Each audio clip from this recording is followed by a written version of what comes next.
In the 1950s, flying was straightforward. Tailwheel, light airframes, little to no electrics, and basic panels. Faster than driving and way more fun. A few designs kept that DNA. They're still simple, still honest, and still within reach. Meet the Luscombe 8A, a 1940s design with a tall stance, clean lines, and real rudder work. It'll carry 2 and a bit of gear with over 100-mile-an-hour cruise. In this video, 2 high-time tailwheel pilots will discuss their experiences owning this plane and some key variables like the engine choice, landing technique, and the pre-buy item you do not want to miss. Stick around to the end to see the hand propping procedure. Now let's meet our pilots and learn more about these planes. Okay, I'm Doug Johnson, and I'm based up in Grass Valley, California. I'm Kit Satterwin. I'm in Davis, California. Each of you, just kind of tell me why you chose the Luscombe. Well, for me, I have another airplane too, a Tailwind, and I was looking for something slower to fly around in, and I kind of grew up with them a little bit. My dad had several of them when I was young. He had a big influence on me, and one of his comments was, boy, the Luscombe's such a better airplane compared to the Cubs and the Champs and all those types of airplanes. And the reason he said so is it just got better performance. But it'll fly slow too. Yeah. I like flying around at 70 miles an hour with the window open, just looking out. It's a simple airplane to maintain. And Kit, how about you? Yeah, when I was learning to fly, there was a Luscombe on the field, and I just thought it was a fine-looking plane. So then years later, my wife wanted to ride along, and she was very specific. High wing, side by side, and I thought, sounds like a Luscombe. For one thing, it's got a stick, and I was used to a stick in the Mustang, so I felt like, real airplanes. And a lot of people compare this to the Cessna 120, 140, which is an excellent airplane. It's just more refined than this airplane is. But if you want something more vintage, well, the Luscombe, That's one thing about the Luscombe. To me, there's certain airplanes just stand tall on the landing gear and kind of look handsome sitting there. These airplanes, there's lots of adverse yaw. You got to use your feet, and do a lot of your what they call pilot stuff, which sometimes gets left in the dust these days. How does density altitude affect the planes? This is crazy. Back in the early 50s, Dad had one just like Kit's over here, and we'd land at a grass strip right there on the lake, which is no longer there. It's a mobile home park now. And it'd be my dad, myself, I'm a little kid, sort of sitting in my mom's lap, and that in the summertime. And I can remember departing, though. My dad had to work the lift off the hills to get back over the hill, but he would do it. Stock A65. All It's stock. a fairly new airplane back then. By Right. comparison, these things are old. How about the foot spacing? Yeah, it's not bad. I guess like most little airplanes, it's a shoulder room that you're more tight on. The thing I would bring up is that it's not the easiest airplane in the world to get into. Sometimes it's very tight. Once you're in, yeah, it's a little bit close, but I'd like to add one thing here.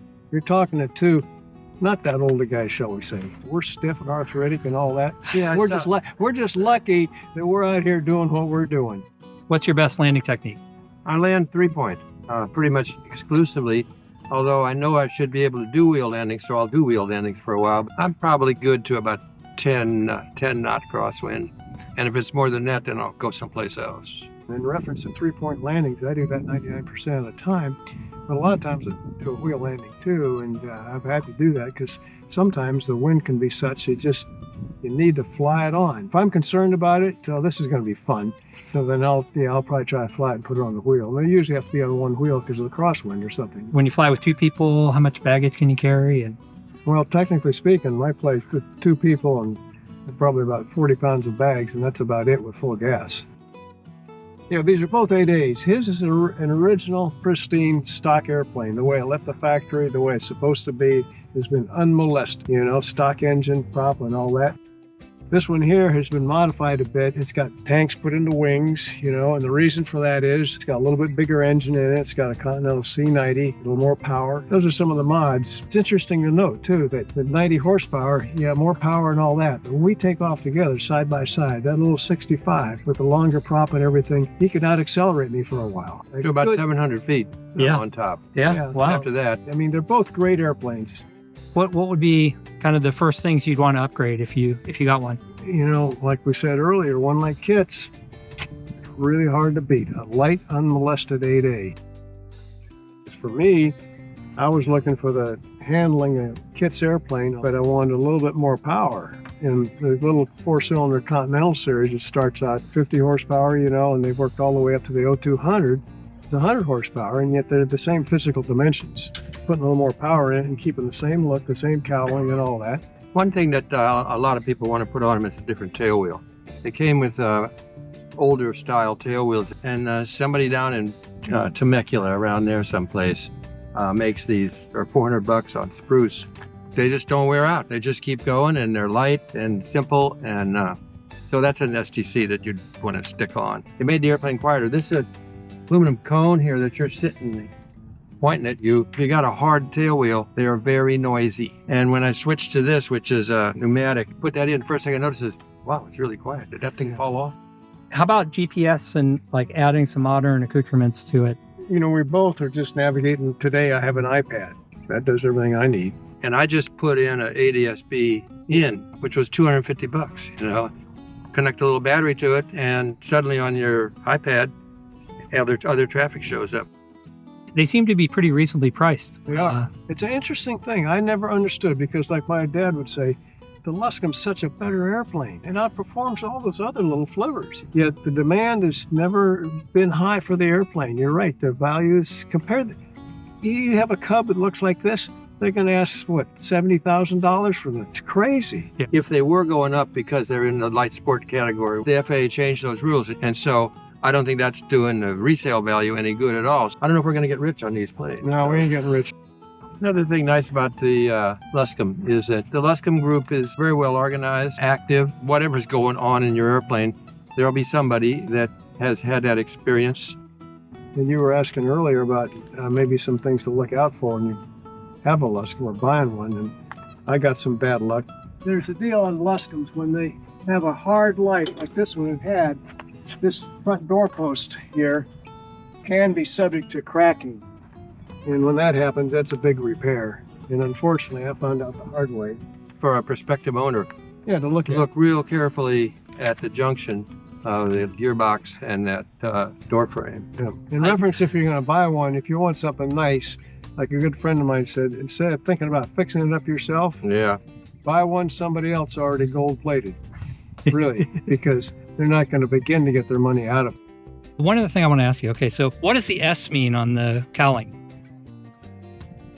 Well, Silva. Yeah, the model of the airplane's a Silva, Luscombe Silva, so that's what And I thought it was Stinson. Yeah, well, you're not the first one to think that. If you made it this far, you already get the appeal.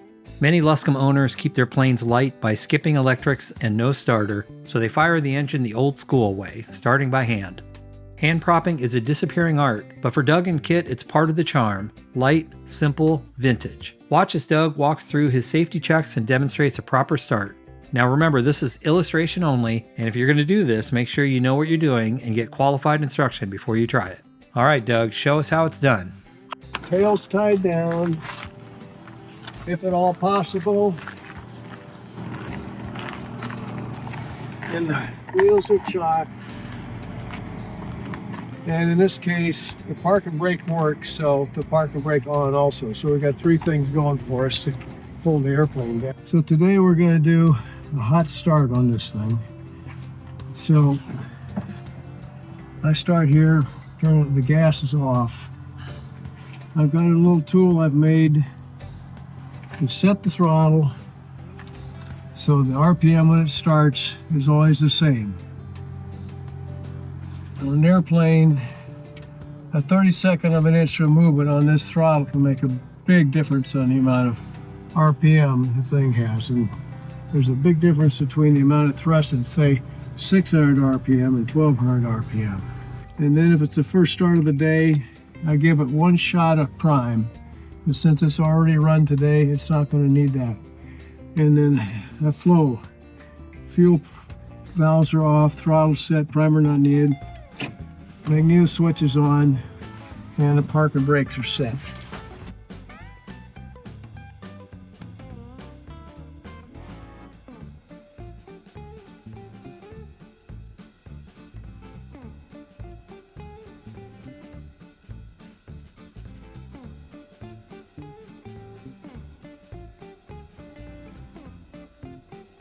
As Doug gets ready to take off, let's wrap this up. The Luscombe 8A isn't complicated, and that's the point. 2 seats, a bit of baggage, a tall stance, and a grin you can't wipe off. Keep it light, fly the numbers with your eyes outside, and it'll reward you with decent performance out of that little Continental engine. Kit's stock A65 and Doug's C90 hot rod prove there's more than one right answer. If you're buying, start your inspection like a mechanic. Doorpost inspection, check out the logbooks for gear or wing repairs, and tail wheel brake condition to name a few. Huge thanks to Doug and Kit for taking the time to share their experience with this timeless classic. If you enjoyed this video, please like and subscribe to Silva Adventures. Who knows what I will pop out next?